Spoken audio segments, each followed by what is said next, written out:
Hi friends, ముందు వీడియోలో అయితే మేము ఇంటి దగ్గర నుంచి అరుణాచలం రీచ్ అయ్యే వరకు వీడియో అయితే ఉంది. ఇంకా ఆ వీడియోలో అరుణాచలం గురించి నాకు తెలిసిన కొన్ని విషయాలు అయితే మీతో షేర్ చేసుకున్నాను. ఇంకా అరుణాచలంలో దర్శనం పూర్తయిన తర్వాత అరుణాచలం నుంచి తిరుపతి అయితే వచ్చేసాం. ఆ తిరుపతి వచ్చే దారిలో మధ్యలో ఉన్న టెంపుల్స్ అయితే విజిట్ చేసాం. మేము ఏమేమి టెంపుల్కి వెళ్ళామన్నది ఈ వీడియోలో అయితే ఉంటుంది. ఇంకా అరుణాచలం నుంచి వచ్చేటప్పుడు ఇంకొక రోజు అరుణాచలంలో ఉంటే బాగుండు, ఎప్పుడో వస్తాం మళ్ళీ. అది నేను ఫస్ట్ టైం అరుణాచలం వెళ్ళాను కదా, చాలా హ్యాపీగా అనిపించింది. కానీ ఇంకొక రోజు ఉంటే బాగుండు అనిపించింది. ఇంకా ఫస్ట్ అయితే సిరిపురం గోల్డెన్ టెంపుల్కి అయితే వెళ్ళాం. మేము అక్కడికి వెళ్ళేటప్పటికి మధ్యాహ్నం అయితే అయింది. గుళ్ళోపు వీడియో తీనేవారు కదా, అలా బయట అయితే వీడియో తీశాను. మధ్యాహ్నం అవ్వడం వల్ల ఆ టైంలో భోజనాలు పెడుతుంటే సిరిపురంలోనే భోజనం చేశాను. చెప్పు. భోజనం అయితే చాలా బాగుంది. తిరుపతిలో వెంగమాంబ భోజనశాలలో భోజనం ఏ విధంగా ఉంటుందో ఆ విధంగానే భోజనం అయితే ఉంది. నాకైతే చాలా బాగా నచ్చింది టేస్ట్. అక్కడ భోజనం చేసి అక్కడి నుంచి బయలుదేరి కాణిపాకం అయితే వచ్చేసాం. కాణిపాకంలో వినాయకుని దర్శనం అయితే చేసుకున్నాం. మా దర్శనం అయితే చాలా బాగా జరిగింది. మేము ఇలా లైన్లోకి వెళ్ళాం, అలా గేట్ అయితే క్లోజ్ చేస్తారు. మాదే లాస్ట్ దర్శనం అనమాట. అంటే 5కి మళ్ళీ ఓపెన్ చేస్తారంట. చాలా లక్కీగా దర్శనం అయితే తొందరగా పూర్తయింది. ఇంకా లేట్ అయితే తిరుపతి వెళ్ళేటప్పటికి లేట్ అవుతుంది కదా.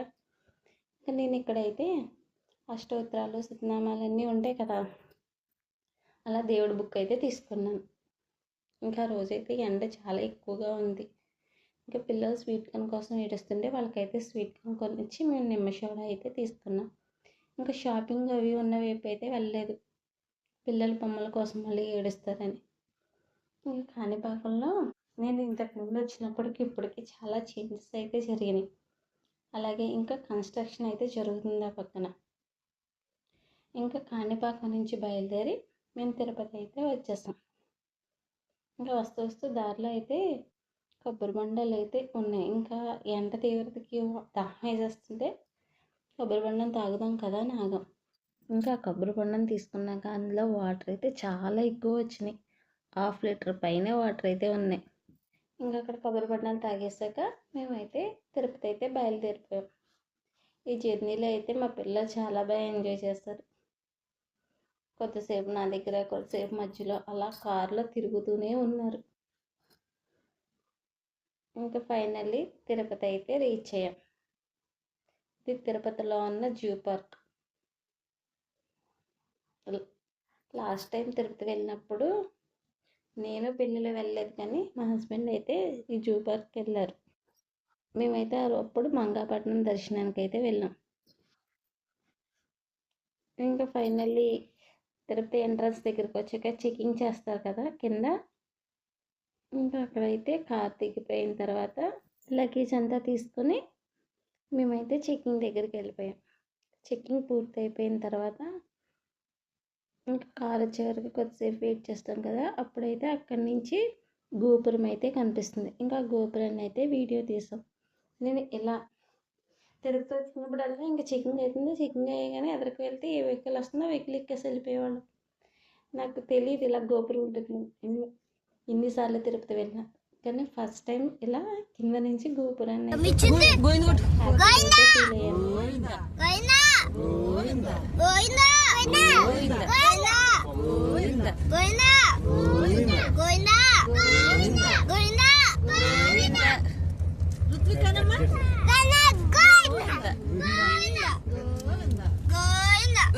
ఇంకా మేము కొండ ఎక్కేటప్పుడు ఇలా గోవింద కొడతారు కదా పిల్లలు, మేము కొట్టాక పిల్లలు కూడా ఎంజాయ్ చేస్తూ గోవింద అయితే కొట్టారు. ఇంకా మా భవిజ్ఞ అయితే అమ్మాయి ఇక్కడ నుంచి ఇల్లులు కనిపిస్తాయి, వీడియో తీయండి. నేను ఎంతసేపు వీడియో తీసినా అంటే నాకు తెలుసు, కానీ నా చేతులు అయ్యి అడ్డు వస్తున్నాయి, అదేమో వీడియో తీయంటుంది. దాని సంతోషం కోసమైనా వీడియో తీద్దామంటే వీడియో అయితే సరిగ్గా క్యాప్చర్ అవ్వలేదు. ఇంకా మేము ఎన్ని కొండలు ఎక్కామన్నది పైకి వెళ్ళే కొద్దీ అలా కనిపిస్తుంది అనమాట. ఫైనల్లీ కొండపైకి అయితే రీచ్ అయిపోయాం. ఇంకా రీచ్ అయిపోయాక కారు అన్నీ ఒక ప్లేస్లో పెడతారు కదా, ఓన్ వెహికల్ వల్ల మేము కార్లన్నీ పెట్టే ప్లేస్ దగ్గర కారు పెట్టేసి ఇంకా రూమ్ తీయడానికి అయితే వెళ్ళారు. రూమ్ తీసి తెచ్చేసాక ఇంకా రూమ్ దగ్గరికి అయితే వెళ్ళిపోయాం. ఇంకా తిరుపతిలోనే అయితే ఇలా డెకరేషన్ చేసి పెట్టారు. చాలా బాగుంది ఇది.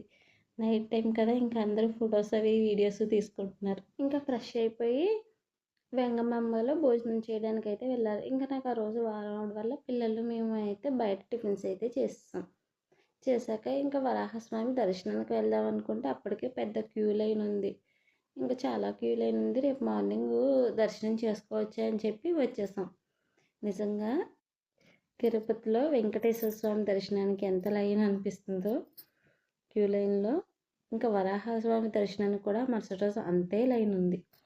ఇంకా నైట్ అంతా అలా షాపింగ్ అంతా తిరిగాం. విద్యుత్ దీపాలతో తిరుపతి అయితే చాలా బాగుంది. ఇంకా పిల్లలకు కావాల్సినవి, మాకు కావాల్సినవి అన్నీ అయితే షాపింగ్ చేస్తాం. ఇంకా మేము ఇంట్లోకి కావాల్సిన వెంకటేశ్వర స్వామి పెద్ద ఫోటో అయితే కూడా తీసుకున్నాం. ఇంకా కబోర్డ్స్లో పెట్టడానికి కూడా కొన్ని ఐటమ్స్ అయితే తీసుకున్నాం. చాలాసేపు షాపింగ్ అయితే చేసాం. ఇంకా అలా షాపింగ్ చేసి అలసిపోయి రూమ్కి అయితే వెళ్ళాం. ఇంకా ఆ రోజు చలి అయితే చాలా ఎక్కువగా ఉంది. ట్రైన్లో వెళ్ళేటప్పుడు అయితే దుప్పట్లు అవి తీసుకెళ్ళేవాళ్ళం. ఇలా కారులో వెళ్ళడం వల్ల అసలు దుప్పటి పెట్టాలనే ఆలోచన అయితే రాలేదు, మర్చిపోయాను. ఇంకా చలికి పిల్లలు అయితే వణికేసి రాత్రి అంతా అయితే పడుకోలేదు పాపం, చాలా ఇబ్బంది పడ్డారు. మేమే చలికి తట్టుకోలేకపోయామంటే ఇంకా పిల్లలు ఎలా పడుకున్నారా అనిపించింది. ఇంకా ఆ మరుసటి రోజు తెల్లవారుజామునే లేచి ఫ్రెష్ అయ్యి ఫస్ట్ అయితే టిఫిన్ చేయడానికి వెంగమాంబకి అయితే వెళ్ళాం. ఆ రోజు వెంగమాంబలో అయితే చక్కెర పొంగల్ పెట్టారు. నేను ఫస్ట్ టైం చక్కెర పొంగల్ ఇప్పుడు పెట్టినా అంత ఇదిగా తినేదాన్ని కాదు. ఇంకా ఆ రోజు కూడా చాలా బాగుంది చక్కెర పొంగలి. నేనైతే టేస్ట్ చేశాను. ఇంకా టిఫిన్ చేస్తూ బయటకు వచ్చిన తర్వాత వెంకటేశ్వర స్వామిని దర్శనం చేసుకునే ముందు వరాహస్వామిని దర్శనం చేసుకోవాలి కదా. ఇంకా ఆ రోజు కూడా క్యూ లైన్ చాలా పెద్దదిగా ఉంది. ఇంకా ఎలా అయితే అలా వెళ్ళి ఆ లైన్లో దూరి సక్సెస్ఫుల్గా వరాహస్వామిని అయితే దర్శనం చేసుకున్నాం. ఆ రోజు ఈవినింగ్ మాకు వెంకటేశ్వర స్వామి దర్శనం అనమాట. ఇంకా దర్శనం టైం అయ్యేలోపు పైన ఉన్న జపాలి ఆంజనేయ స్వామి టెంపుల్, బాటగంగమ్మ టెంపుల్ చూసొద్దామని మేమైతే బయలుదేరాం. నెక్స్ట్ వీడియోలో కంటిన్యూషన్ చూద్దాం. Thank you for watching.